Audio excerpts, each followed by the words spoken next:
अब मैं एक बात बोलूंगा, आप लोग को हंसी आएगी पर फिर भी मैं बोलूंगा। कितना अच्छा होता ना अगर अपना मार्कशीट खुद बनाने का मौका मिलता। तो अगर स्टूडेंट के पास ये पावर हो कि आप अपना मार्कशीट खुद से बना सको, बोलो ये कैसा रहेगा, कैसा होगा ये सिचुएशन। मान लो अगर 1 मिनट के लिए अगर ऐसा हो जाए तो लगता है कोई भी स्टूडेंट फेल होगा, किसी को भी 3rd डिवीजन या 2nd डिवीजन मिलेगा, सभी लोग 1st division first class pass करेंगे, 100 में से 90 95 लाएंगे। कुछ बच्चे तो खुद को 100 में से 100 भी देंगे क्योंकि खुद का मार्कशीट खुद ही को बनाना है ना। तो अगर खुद का मार्कशीट खुद ही को बनाना हो तो कोई भी बच्चा फेल होना तो दूर की बात है, कोई भी बच्चा 40 50 60% भी नहीं लाएगा, सब 90% के ऊपर ही जाएगा। और कुछ महान बच्चे खुद को 100 में से 100 भी देंगे क्योंकि उन्हें लगेगा कि मैं तो सबसे महान हूं, 100 में से 100 भी दे देंगे। तो ये कोई तरीका नहीं हुआ, इसका कोई लॉजिक कोई सेंस नहीं बनता। कोई सेंस बनता है क्या? कोई स्टूडेंट अगर खुद का मार्कशीट बना भी ले, उसमें अच्छा से अच्छा मार्क्स भी दे दे, तो क्या इस मार्कशीट का कोई वैल्यू है, कोई सेंस है, कोई लॉजिक है? बिल्कुल नहीं। और इसलिए स्टूडेंट्स के पास ये पावर नहीं होता कि वो अपना मार्कशीट खुद बना सके, अपने आप को खुद मार्क्स दे सके, अपने परफॉर्मेंस को वो खुद बता सके कि मेरा परफॉर्मेंस कितना अच्छा है। क्योंकि अपने परफॉर्मेंस को बताने के लिए अगर मार्कशीट स्टूडेंट खुद बनाएगा तो वो हमेशा मार्कशीट में क्या करेगा, अपने आप को हायर मार्क्स देगा, अपने मार्कशीट को बहुत ही अच्छे से मैनिपुलेट करके बनाएगा। ये तो एकदम सिंपल है। इसी तरीके से बिजनेस का मार्कशीट क्या है बताओ? बिजनेस का मार्कशीट है फाइनेंशियल स्टेटमेंट। फाइनेंशियल स्टेटमेंट से पता चलता है बिजनेस का परफॉर्मेंस। जिस तरीके से हमारे रिजल्ट से पता चलता है हमारा परफॉर्मेंस, एक स्टूडेंट के रिजल्ट से पता चलता है स्टूडेंट का परफॉर्मेंस, उसी तरीके से बिजनेस के फाइनेंशियल स्टेटमेंट से पता चलता है बिजनेस का परफॉर्मेंस कैसा है। तो अगर बिजनेस के फाइनेंशियल स्टेटमेंट में अच्छा खासा रेवेन्यू है, अच्छी खासी प्रॉफिट है, इसका मतलब बताओ बिजनेस का परफॉर्मेंस कैसा है? अच्छा है। अगर बिजनेस के फाइनेंशियल स्टेटमेंट में प्रॉफिट कम है, रेवेन्यू कम है, खर्चे ज्यादा है, लायबिलिटी ज्यादा है, एसेट्स कम है, इसका मतलब बिजनेस का परफॉर्मेंस कैसा है? अच्छा नहीं है, खराब है।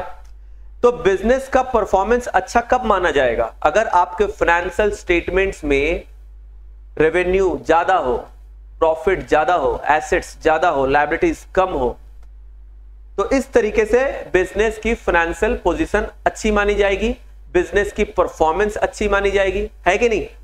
तो ये सारी चीजें कैसे पता चलती है? ये सारी चीजें पता चलती है फाइनेंशियल स्टेटमेंट से। तो फाइनेंशियल स्टेटमेंट एक तरीके से मार्कशीट हो गया ना। इसका मार्कशीट है, ये मार्कशीट है बिजनेस के परफॉर्मेंस का। इससे पता चल जाता है कि बिजनेस कैसा चल रहा है। फाइनेंशियल स्टेटमेंट देखकर पता चल जाता है बिजनेस कैसा चल रहा है। बिजनेस के परफॉर्मेंस को हम लोग इवैल्यूएट कर सकते हैं कैसे? फाइनेंशियल स्टेटमेंट को देखकर, है कि नहीं?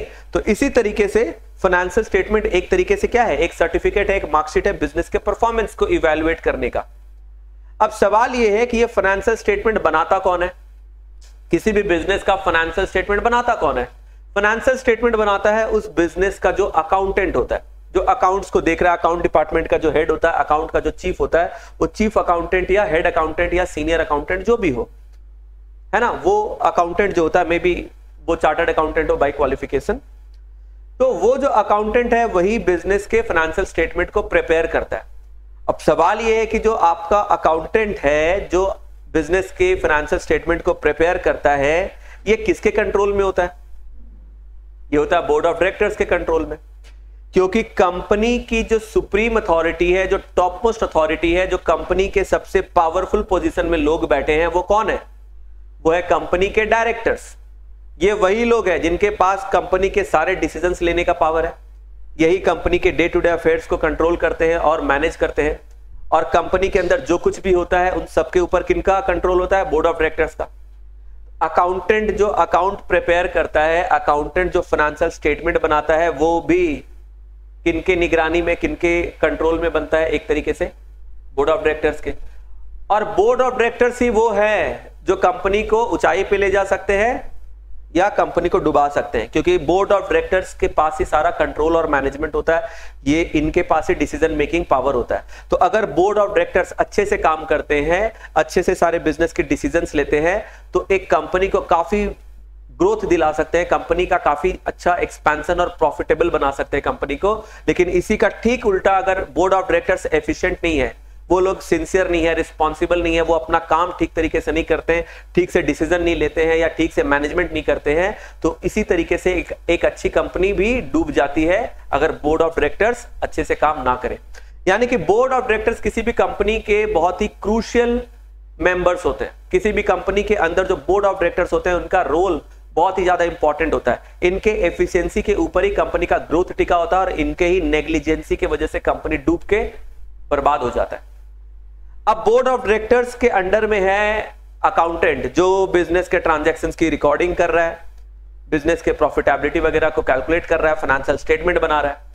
बोर्ड ऑफ डायरेक्टर्स ने कैसा काम किया बिजनेस में, अच्छे से काम किया या नहीं किया, इसने कितने रिस्पॉन्सिबिलिटी से, सिंसियरिटी से, ऑनेस्टी से काम किया या नहीं किया, इन सब की रिपोर्ट कार्ड क्या है? Financial statement. तो बोर्ड ऑफ डायरेक्टर्स जो भी काम कर रहा है उसके परफॉर्मेंस का रिपोर्ट कार्ड क्या है? Financial statement. और ये फाइनेंशियल स्टेटमेंट कौन बना रहा है? बोर्ड ऑफ डायरेक्टर्स के परफॉर्मेंस का रिपोर्ट कार्ड कौन बना रहा है? अकाउंटेंट। और ये अकाउंटेंट किसके अंडर में? बोर्ड ऑफ डायरेक्टर्स के अंडर में। ये अकाउंटेंट किसके अंडर में? Board of directors. अब तुमको अजीब नहीं लग रहा है?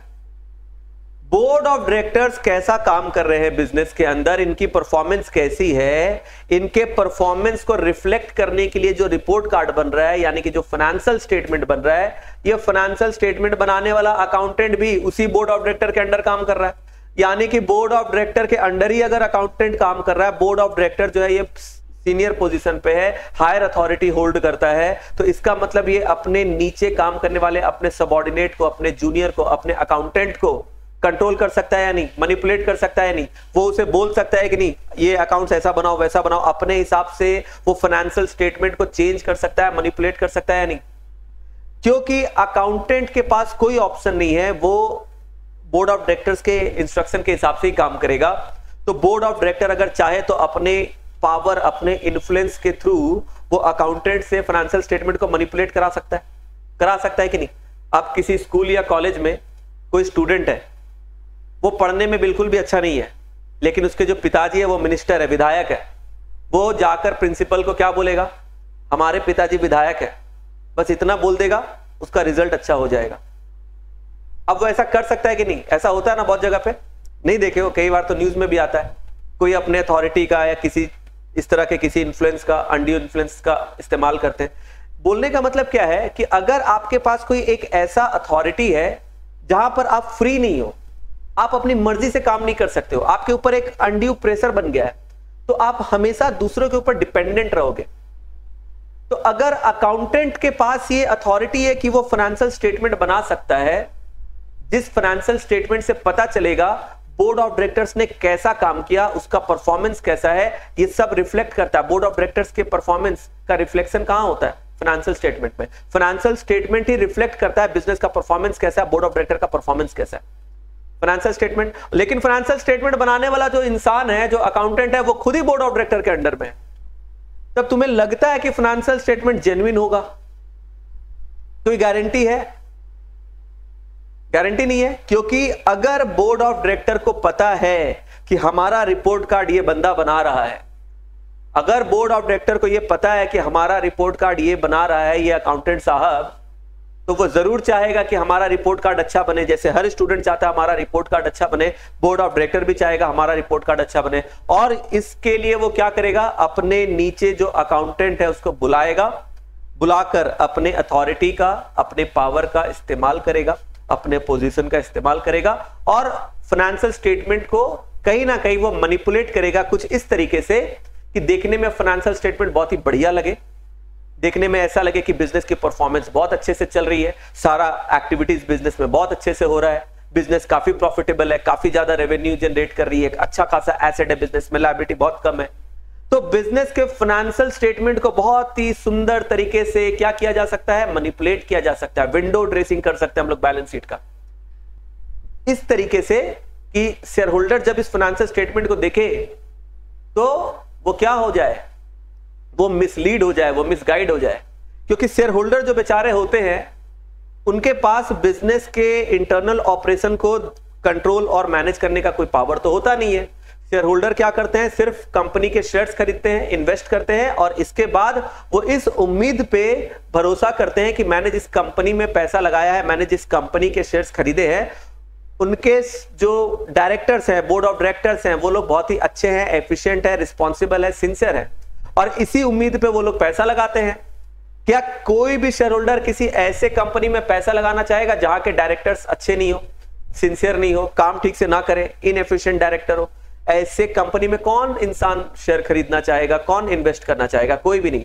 तो कोई भी पर्सन जब शेयर खरीदता है, इन्वेस्ट करता है, तो उसके मन में ये एक बिलीव होता है कि इस कंपनी के डायरेक्टर्स अच्छे हैं, ये अच्छे से काम करेंगे, अच्छे से डिसीजन लेंगे, कंपनी को ग्रो कराएंगे, कंपनी का प्रॉफिट कराएंगे, और जब कंपनी की प्रॉफिट होगी तो हमें भी उसका हिस्सा मिलेगा, हमें भी अच्छा रिटर्न मिलेगा। इसी अच्छे रिटर्न के उम्मीद से तो सभी लोग कंपनी का शेयर खरीदते हैं और शेयर होल्डर बन के बैठ जाते हैं कि फ्यूचर में प्रॉफिट होगा। लेकिन क्या जरूरी है कि आपने बोर्ड ऑफ डायरेक्टर पे जो भरोसा किया वो उस भरोसे को बोर्ड ऑफ डायरेक्टर भी कायम रखेंगे? हर बार ऐसा नहीं होता, और यही कारण है कि बड़ी बड़ी कंपनियां कभी कभी डूब जाती है, रास्ते पे आ जाती है। रातों रात हम लोग सुनते हैं ना, इतना बड़ा बड़ा 1000 करोड़ का स्कैम हो गया, ये कंपनी जो इतनी बड़ी लगती थी वो एकदम से सड़क पे आ गई, शेयर होल्डर्स डूब गए, सभी का पैसा डूब गया, बैंक का कर्जा डूब गया। ये क्यों होता है? क्योंकि कभी कभी जो बाहर से दिखता है वो अंदर से होता नहीं है। तो शेयर होल्डर्स ने इन्वेस्ट कर दिया भरोसा करके कि डायरेक्टर्स अच्छे से काम करेंगे, पर डायरेक्टर क्या कर रहे हैं, नहीं कर रहे हैं, वो एग्जैक्टली शेयर होल्डर्स को पता नहीं होता है।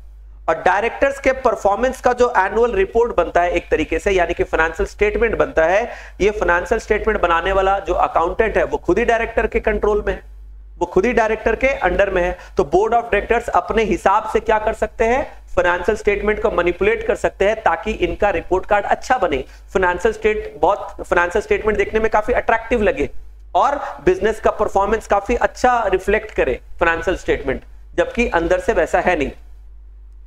तो ये जो चक्कर है ये तो तुम लोग को समझ में आ गया।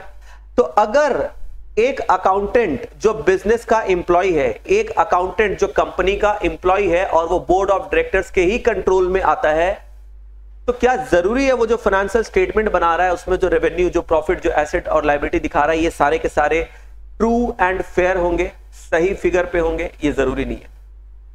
अकाउंटेंट जो अकाउंट्स बना रहा है, जो फाइनेंशियल स्टेटमेंट बना रहा है, उसके अंदर सारे के सारे फिगर, सारे के सारे amount, income, expenses, profit, liability, asset, ये सारे के सारे सही फिगर्स पे है, ये जरूरी नहीं है। क्यों? क्योंकि अकाउंटेंट जो एक्ट करता है वो किसके द्वारा कंट्रोल्ड होता है? बोर्ड ऑफ डायरेक्टर्स के द्वारा। क्योंकि बोर्ड ऑफ डायरेक्टर्स को ही पता है भाई ये मेरा रिपोर्ट कार्ड है, ये मेरा रिपोर्ट कार्ड है, मैंने बिजनेस को कैसे चलाया है, नहीं चलाया है, ये फाइनेंशियल स्टेटमेंट से पता चल जाएगा। अगर फाइनेंशियल स्टेटमेंट में प्रॉफिट ज्यादा है, रेवेन्यू ज्यादा है, एसेट ज्यादा है, इसका मतलब हमारा बिजनेस अच्छा चला है, लोग बोलेंगे बिजनेस अच्छा चल रहा है। लेकिन अगर फाइनेंशियल स्टेटमेंट में प्रॉफिट कम है, लॉस है, इनकम नहीं है, रेवेन्यू नहीं है, एसेट्स भी कम है, लायबिलिटी ज्यादा है, इसका मतलब बिजनेस ठीक से नहीं चला। लोग बोलेंगे कि ये बिजनेस में पैसा लगाना बेकार है, इस बिजनेस में इन्वेस्ट करना बेकार है। तो ये जो फाइनेंशियल स्टेटमेंट है ये रिफ्लेक्ट करता है किसके परफॉर्मेंस को? बोर्ड ऑफ डायरेक्टर्स के परफॉर्मेंस को। अगर फाइनेंशियल स्टेटमेंट खराब होगा तो बोर्ड ऑफ डायरेक्टर्स का इमेज भी खराब होगा। फाइनेंशियल स्टेटमेंट अगर अच्छा होगा, अच्छी प्रॉफिट, अच्छी रेवेन्यू, ज्यादा एसेट होगी, तो बोर्ड ऑफ डायरेक्टर का इमेज भी स्ट्रांग होगा। तो हर कोई अपना इमेज स्ट्रांग करना चाहता है, इसके लिए बोर्ड ऑफ डायरेक्टर क्या करेंगे? फाइनेंशियल स्टेटमेंट को मैनिपुलेट करेंगे और बोलेंगे बढ़िया से ऐसा फाइनेंशियल स्टेटमेंट बनाओ कि इसे देखकर लगे कि इससे अच्छा कोई बिजनेस है ही नहीं, सारे के सारे लोग अट्रैक्ट हो कि इसी कंपनी में पैसा लगाते हैं, इसी का शेयर खरीदते हैं। समझ में आ रहा है? क्योंकि फाइनेंशियल स्टेटमेंट जो होते हैं, this is the reflection of the performance of directors, board of directors. और ये तुम सोचो कितनी बुरी बात है कि जो शेयर होल्डर है, जो कंपनी में पैसा लगाते हैं, उन्हें जो साल के एंड में फाइनेंशियल स्टेटमेंट मिल रहा है, जिसे देखकर वो अंदाजा लगाएंगे कि कंपनी में प्रॉफिट हो रहा है या लॉस हो रहा है, कंपनी का परफॉर्मेंस कैसा चल रहा है, ये सब देखने समझने के लिए शेयर होल्डर साल के एंड में इंतजार करते हैं कि मुझे फाइनेंशियल स्टेटमेंट मिलेगा। और शेयर होल्डर को साल के एंड में जो फाइनेंशियल स्टेटमेंट मिलता है, जिससे वो कंपनी का परफॉर्मेंस इवैल्यूएट कर सके, अगर वही मैनिपुलेटेड हो, वही अगर फैब्रिकेटेड हो, उसमें झोल झाल हो, झमेला हो, गड़बड़ी हो, जो कि बोर्ड ऑफ डायरेक्टर्स ने अपने हिसाब से मैनिपुलेट करके कर दिया, तो कहीं ना कहीं ये चीटिंग है ना, ये चीटिंग है ना, ये गलत बात है ना। भोले भाले शेयर होल्डर के साथ ये कहीं ना कहीं धोखाधड़ी है। और ऐसा ना हो इसलिए हमारे कंपनीज एक्ट में एक प्रोविजन बनाया गया कि हर एक कंपनी को अपने फाइनेंशियल स्टेटमेंट की चेकिंग करानी पड़ेगी। क्या करानी पड़ेगी? चेकिंग। और इसी चेकिंग को हम लोग कॉर्पोरेट वर्ल्ड में नाम देते हैं ऑडिटिंग का। यानी कि हर एक कंपनी को अपना बुक्स ऑफ अकाउंट, अपना फाइनेंशियल स्टेटमेंट ऑडिट करना पड़ेगा, चेकिंग करना पड़ेगा। और ये कौन करेगा? ये एक पर्सन करेगा जो क्वालिफाइड चार्टर्ड अकाउंटेंट होगा, प्रैक्टिसिंग चार्टर्ड अकाउंटेंट होगा। क्योंकि जो चार्टर्ड अकाउंटेंट्स होते हैं उनके पास ही रिक्विजिट स्किल्स होती है, एडिक्वेट नॉलेज होता है, वो लोग ही कंपनी के फाइनेंशियल स्टेटमेंट को अच्छे से समझ सकते हैं। उनके पास सब्जेक्ट मैटर का बहुत ही अच्छा नॉलेज हो सकता है। देखो, काम तो कोई वही समझ सकता है ना जिसके पास नॉलेज हो। अकाउंट्स को समझने के लिए, फाइनेंशियल स्टेटमेंट को समझने के लिए फाइनेंशियल स्टेटमेंट का अकाउंट्स का एक्सपर्ट चाहिए ना। तो ये कौन होते हैं? ये चार्टर्ड अकाउंटेंट्स ही होते हैं। तो चार्टर्ड अकाउंटेंट जो है उनके पास काफी अच्छी नॉलेज और स्किल होती है। वो लोग ही एक कंपनी के फाइनेंशियल स्टेटमेंट को समझ सकते हैं, देख सकते हैं, वेरीफाई कर सकते हैं कि ये ठीक है या नहीं। लेकिन ये चार्टर्ड अकाउंटेंट कैसा होना चाहिए? कंपनी का जो अकाउंटेंट है, जो फाइनेंशियल स्टेटमेंट बना रहा है, वो भी तो एक चार्टर्ड अकाउंटेंट है। वो बोलेगा सर मैं भी तो एक चार्टर्ड अकाउंटेंट है, मैं तो खुद ही एक चार्टर्ड अकाउंटेंट हूं, मैंने ही तो बनाया है, तो फिर आप मुझे से चेक करा लो, बाहर वाले को क्यों बुला रहे हो? बताओ क्या प्रॉब्लम है? कंपनी के अंदर जो अकाउंटेंट बैठा है, जो फाइनेंशियल स्टेटमेंट को प्रिपेयर करता है, क्या वो खुद अपने ही फाइनेंशियल स्टेटमेंट को चेक कर सकता है? अपने ही फाइनेंशियल स्टेटमेंट, अपने ही बनाए हुए फाइनेंशियल स्टेटमेंट को अगर वो खुद चेक करेगा तो कभी वो गलती निकालेगा क्या? अपने खुद के चीज को जब तुम चेक करोगे तो गड़बड़ी निकालोगे कभी? अपने अंदर कोई गड़बड़ी निकालता है, गलती निकालता है? तुम्हें पता भी होगा तुमने कहां मैनिपुलेशन किया है, तो भी तुम खुद नहीं ढूंढोगे, तुम बोलोगे नहीं सब कुछ सही है। अपना खुद का बनाया हुआ चीज तो सब सही बोलेगा ना। तो वो खुद कभी भी, जो कंपनी का खुद का एम्प्लॉय है, कंपनी के खुद के अंडर में काम कर रहा है, जो बोर्ड ऑफ डायरेक्टर के कंट्रोल में काम कर रहा है, वो अकाउंटेंट ऑडिट नहीं कर सकता, वो चेकिंग नहीं कर सकता। इसके लिए हमें एक ऐसा पर्सन चाहिए जो फ्री हो, जिसके ऊपर कोई कंट्रोल ना कर सके। जैसे कि जो बिजनेस के अंदर जो अकाउंटेंट बैठा है, वो भले ही वो एक चार्टर्ड अकाउंटेंट होगा, पर क्या वो फ्री है? नहीं, उसके ऊपर एक अनड्यू इन्फ्लुएंस है। किसका? बोर्ड ऑफ डायरेक्टर का।